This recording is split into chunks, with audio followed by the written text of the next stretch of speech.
Hey guys, it's me Chiku from Chiku Study Corner. Today we'll be dealing with the part 2 of chapter 1 of Chemistry Class 12 CBSE, that is solid states.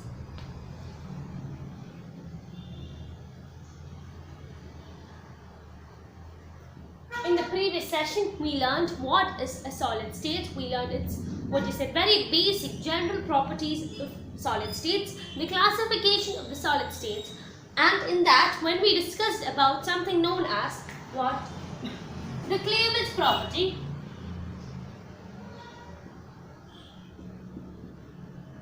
I made a mistake. That is, crystalline solids show proper cleavage property. Crystalline solids show what? Proper cleavage property. That is, when they are cut into two pieces. When cut into two, the new surface obtained is what? Smooth and clean. Okay? Whereas in the case of amorphous solid, let's write amorphous solid, the new what? Surface is irregular. Okay? So, let's take an example of, to just give you an example that will help you remember what is it. For crystalline solids, let's take a soap. And you take a knife, a sharp knife, and cut it through the soap. What will you see? You would see a surface like this. Whereas you take a bread, a loaf of a bread, and then you cut it. Then again you will get something that looks like this. But what would be the surface? The surface is irregular. Okay? You can touch the bread and see it is uneven. Whereas for a soap, it is even. Why is that? Because of the arrangement of the constituent particles. So this was a correction that I have to make this time. So please note. Now what we are going to learn is, we learned what is crystalline solid and amorphous solid. Now we have to learn more classification under crystalline solids. So that is the first thing that we have to discuss in this session. So let's see. Classification.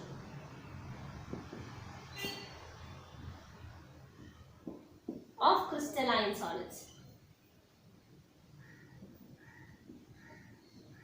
So, we said the constituent particles of a solid can be atoms, molecules, ions, etc. So, this classification of this crystalline solids is based on the force. What is the force? Interactive force between each of the constituent particle. So, under that we have to learn 4 categories. So, first one is molecular solids. Next is ionic solids. Third one is metallic solids. And the last one is covalent or network solids. Okay? And to talk about molecular solids, we have again 3 classifications coming under the molecular solids. So we have 3 classifications. We will write the classifications of molecular solids later. Or let's write it. So molecular solids have 3 classifications. That is non-polar molecular solids, polar molecular solids, and hydrogen bonded molecular solids. Okay? These are the classifications of molecular solids that we have to learn. So we'll go in depth of each of them in detail. So let's get started. First one is molecular solids. So let's write.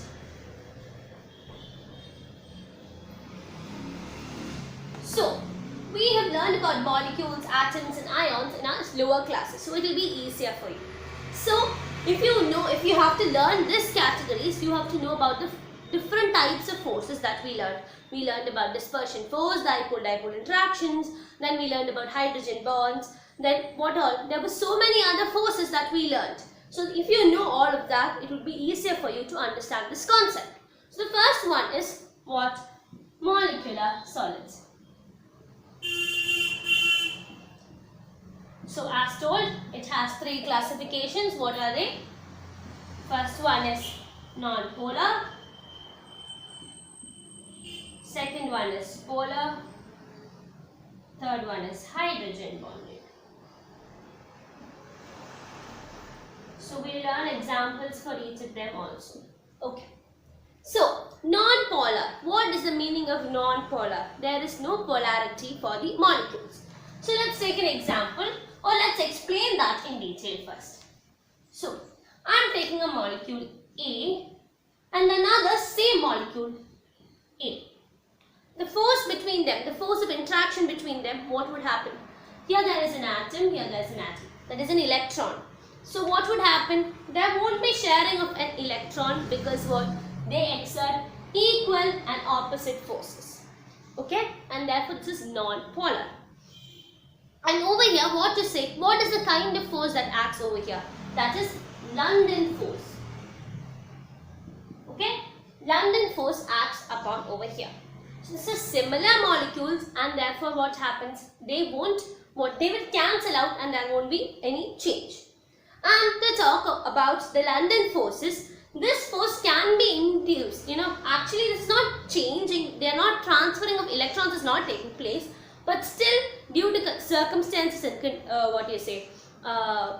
given particular conditions, it can happen. Okay? So that is to talk about what? Non-polar. Okay, this is non-polar. To talk about polar, let's take an example. A and B. Different compounds or different molecules. What would happen? There would be an exchange. How would the exchange be? The exchange would be into the side of let's say here also there is one electron, here also there is one electron. The one which is more electronegative would pull the other electron. That is, one electron would move to the atom containing or molecule containing or molecule which is more electronegative. So let's take that our molecule, what? B is more electronegative. So what would happen? There would be an interaction like this. And what kind of force is over here? That is dipole interaction. Am I right? Over here, what is this? Dipole interaction. Okay. And we know what? Dipole interactions are a bit more stronger than London forces. Or you can say London forces are weaker than dipole interactions. And therefore, what happens? When the forces between these particles are what? Low, or they are very, very negligible, what happens? It's easier to boil and cool. To break the bond and to make the bond, it's easier. So, what can we write? The boiling point and melting points are much lower than that of polar compounds or polar molecules than that of non-polar. Okay? So, what? Polar molecules have what? Higher boiling point and melting point. Okay? That is to talk about what is the polar and non-polar molecules under molecular solids. The next one is hydrogen bond. Before moving on to that, let's take an example. So for non-polar molecules, what is the example that we can write? All noble gases, okay? Like Cl2, let's write neon, argon, H2, etc. are what? Non-polar molecular solids. And one thing to be noted is these non-polar and polar molecular solids are usually in room temperature. They are either gases or liquids. When they are at super cool temperatures only, they would act as solids. Okay? And this is very soft. These two are very soft. And to say this is the example for what? Non-polar. For polar, what would be the example? You can write NaCl, then SO2, etc. Now we are taking the case where the molecular solids, one classification that is coming under molecular solids, that's hydrogen bonded molecular solids. So let's see. So what is the hydrogen bond? Hydrogen bond means what? Hydrogen is bound to another electronegative atom. So to talk about hydrogen bond, in particular which highly electronegative particle? Either fluorine, oxygen or what? Nitrogen. Okay? So now let's take hydrogen.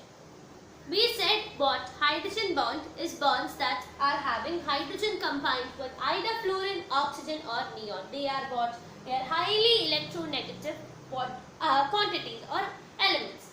What is this? Highly electronegative elements. So what all are the examples? That is when hydrogen combines with fluorine, it becomes HF, H2O and NH3. There are so many examples. These are few examples for hydrogen bonded molecular solids. And we know hydrogen bonds are like much stronger than what our previous forces, which all were they? That was dipole-dipole interactions as well as our London forces. And therefore what? There is higher melting point and boiling point. Okay, it has a higher melting and boiling point compared to the other. So now let's see the example of the ionic solids. Let's see more in depth of ionic solids. So that is the second classification of crystalline solids that we have to learn. Ionic solids. So from the term itself, ionic solids, what would be the constituent particles? Ions would be the constituent particles, that is cation and anion. Oh, by the way, in the previous one when we were learning about polar, I said that NaCl was an example. Sorry, NaCl is not an example for a polar molecular solid. The example was HCl. Okay, not NaCl. HCl was an example. Okay, now let's see for ionic one. So ionic, let's take example NaCl. KCl is also an example. So I'm just taking NaCl. What is that? Na plus and Cl minus. So what is there? There is a force between them. This is electrostatic force or Coulombic force of attraction. What is it? Electrostatic force or Coulombic force of attraction. We all know Coulombic force is more greater than any of the other forces mentioned above, and therefore what happens? They have higher boiling point and melting point. And also these compounds are solids in room temperature. And the main point is that the conductivity. It doesn't conduct electricity or heat when it is in solid state. That is, when it is in solid state, there is no conduction of heat or electricity. When it is either in liquid or in aqueous states, it will conduct. So, for example, NaCl in solid, it doesn't conduct. When it is aqueous or molten NaCl, it would conduct electricity. So that is to talk about ionic solids. Example, I told you NaCl, KCl, etc. Where there is an ion, that is anion and cation. So the positive charge is cation and the negative charge is anion. So this is to talk about ionic solids. Now let's say about metallic solids. So the next property or the next classification is metallic solids.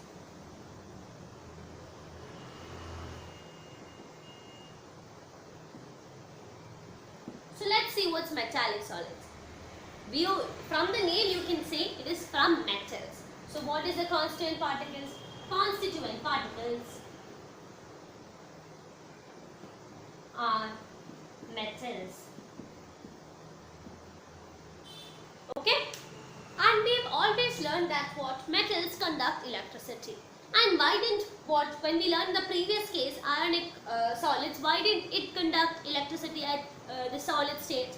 It is because there is no free electrons in it. The free electrons are absent. If there was free electrons, it will have a movement. If there is only movement of electrons possess charges. We learned in the first chapter of physics that movement of electrons possess charges, and if there is no movement of electrons, or if there is no free electrons, how can they move? And therefore it is what?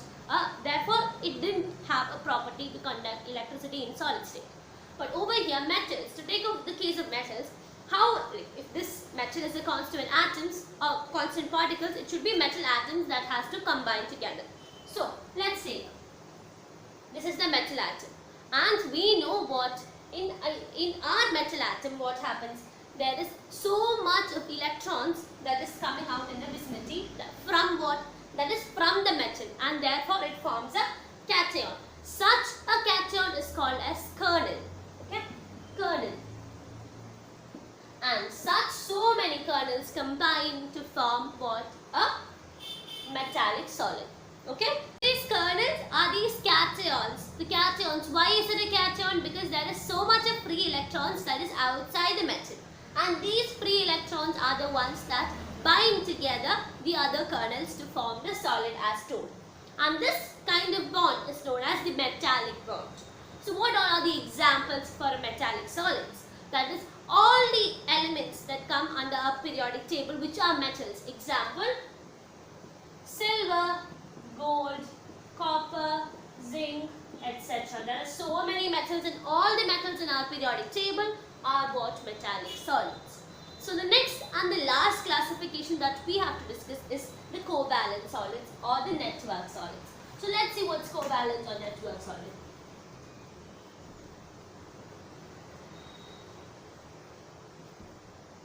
Covalent or network. So we learned about covalent bonds. We learned what is network, that is interconnection. So let's see what's covalent solids or network solids. To talk about the covalent and network solids, that is what would be the bonding, that is obviously covalent bond. Okay, what are the example? Silicon carbide, then fullerenes, diamond and graphite.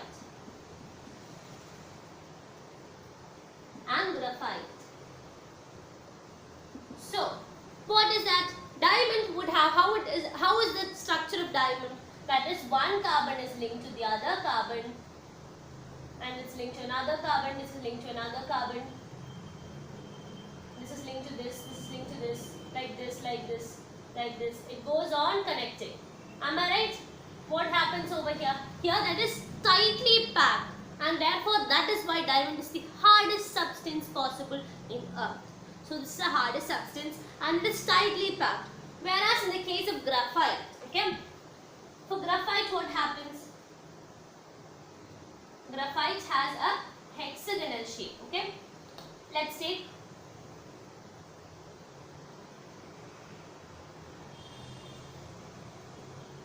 okay, the same way it goes like this.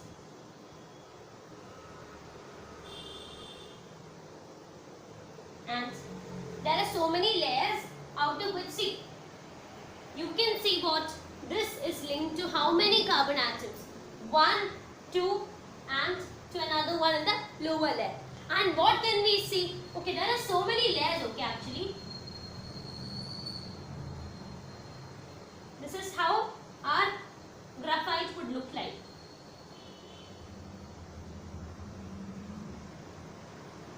Somewhat like this. And what would happen?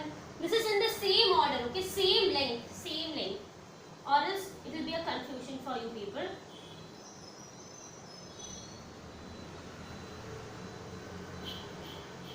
Okay, somewhat like this. And what?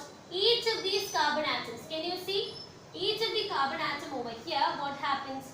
They are linked to other 3 carbon atoms only. And therefore comes our exception in case of graphite. We know that covalent network or covalent bonded atoms doesn't conduct electricity. And therefore what happens? There is an exception, that is graphite.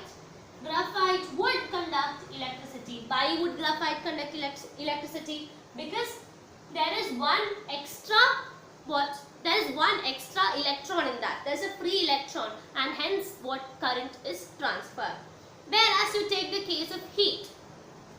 if you apply heat like this, in this direction, okay? If you apply heat in this direction, you can see there won't be transfer of heat. But whereas when you like give heat in this direction, what happens? There is a transfer of heat. What is this? This is an anisotropy. Okay, we said what are crystalline solids are anisotropic, and this is how this is anisotropic. But over here what happens? One carbon is already linked to 4 other carbon atoms, okay? One carbon is linked to 4 other carbon atoms. So what happens? Therefore you can't have an extra electron, free electron, and therefore there is no conduction of what? Current. So this is the property of covalent bond. Now we finish what all other classifications of crystalline solids. Next we will move on to the lattices, and we learn more terms. Unit cell, what is unit cell, what is a lattice, what all are the different kinds of lattice. We have 7 Bravais lattices, 14 Bravais lattices, and 7 more to learn. So we learn all of that now. So let's write.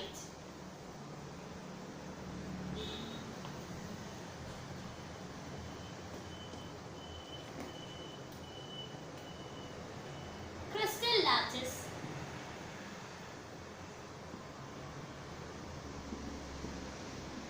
and unit cell. We'll discuss the basics and we'll gain with the in depth about it in the next sessions, upcoming sessions. So, what is a crystal lattice?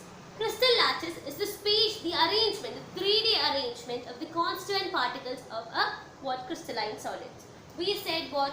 We have constituent particles. Let's take the example.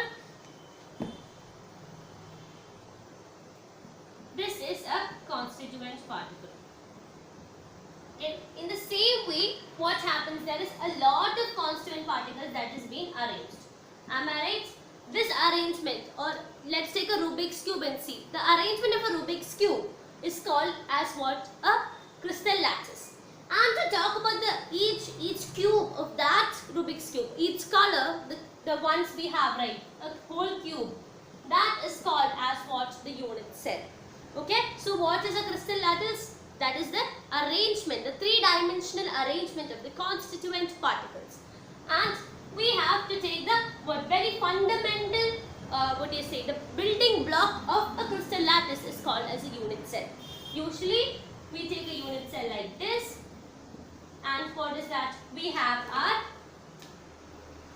atoms or ions or molecules in each of the edges. Okay? So this is what our unit cell looks like. So this is the unit cell, and I hope the definitions for both unit cell and crystal lattice is clear to you. What is unit cell? Unit cell is the basic fundamental unit of a crystal lattice. And what is crystal lattice? That is the arrangement of what? The 3-dimensional arrangement of the constituent particles of a crystalline solid. Okay. And to say, when you arrange, let's take some balls. Just imagine in your mind, you have some balls and you are arranging them. Or else take, you're doing a paper cup tower. When you do a paper cup tower, can you see small gap in between each of the cup? That is the same way when you arrange these unit cells, you will get small voids. That small gaps are called as what? Voids. Okay? And the specific position for each, let's say, you're in a classroom and you are having what? 40 students, and there is desks and benches. So your teacher asks you to sit over here, and this is your permanent seat. And you cannot move your places. In the same way, what each of our atoms and ions have what particular places to where it has to stay or where it has to be. And that particular places, for example, like this over here, these places are called as lattice site. What? Lattice site. Okay, I hope this is clear to you. This is the very basic knowledge that you require to understand what in depth about what is the lattice, what is crystal lattice, what is the 14 Bravais lattice that we have to learn, etc. So let's define let's take a unit cell and see more about it. Okay, we'll see more about the unit cell. So I told you a unit cell is what? The basic fundamental unit. So let's draw the unit cell.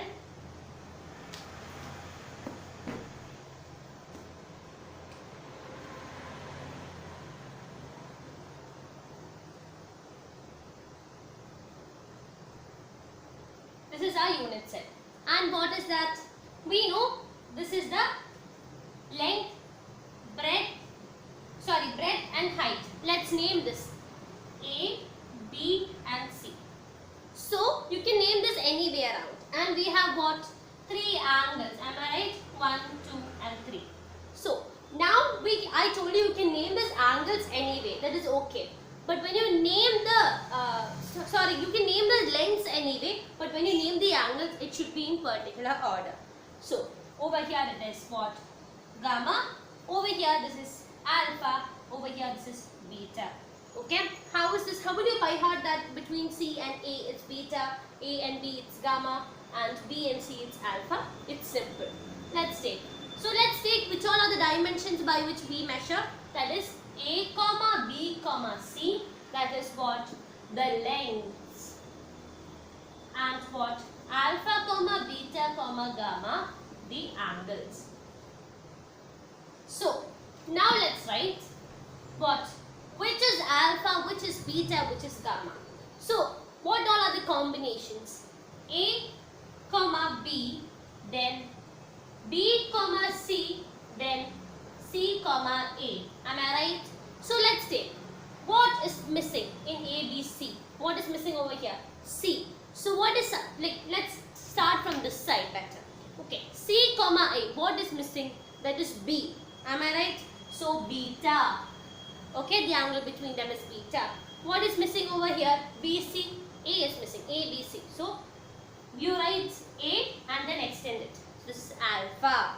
And obviously this should be gamma. So how will you write it as? Between C and A it's beta, B and C is alpha, and A and B it's gamma. Okay? So this is how you will memorize this. So I hope this is clear to you. If you have a clear understanding of all of this, going on with this chapter would be much easier for you. So friends, that's all for today's session. I hope you might have understood it. If you have understood it and liked it, please give my video a huge thumbs up and also subscribe to my channel if you're new to it. And share my videos with your other friends. If you have any doubts or queries related to this chapter, please give me a comment in the comment box below. If you have anything that I have to improve on, please feel free to comment. See you on the next video. Till then, bye-bye.